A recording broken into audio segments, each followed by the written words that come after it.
దేవర team దూకుడు పెంచింది.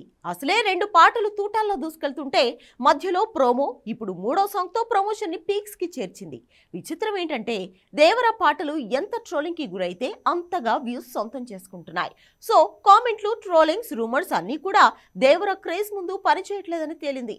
ఇలాంటి టైంలో దేవర మూడో సాంగ్ ని లాంచ్ చేసింది ఫిల్మ్ టీం. అంతే, యూట్యూబ్, సోషల్ మీడియాలో పూనకాలు మొదలయ్యాయి.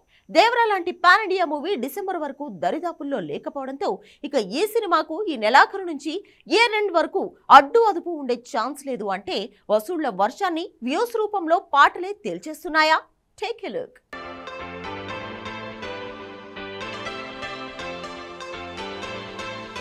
దేవర టీం మూడో పాటను పేల్చింది. అది తూటానే కంటే మిసైల్లా దూసుకెళ్తోంది అనాలి.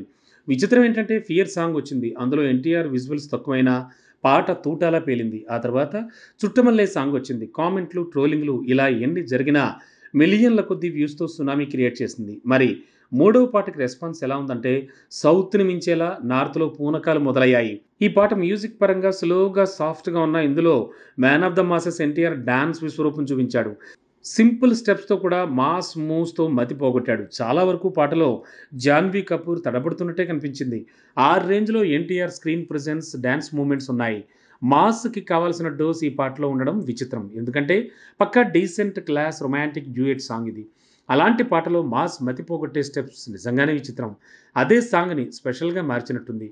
మొదటి 2 పాటల విషయంలో మ్యూజిక్ డైరెక్టర్ మీద ట్రోలింగ్ జరిగినా మూడో సాంగ్ మాత్రం పాజిటివ్ రెస్పాన్స్ని సొంతం చేసుకుంది.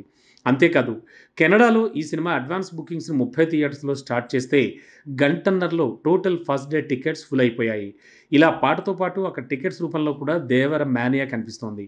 పూనకాలకు ముహూర్తం కుదిరింది.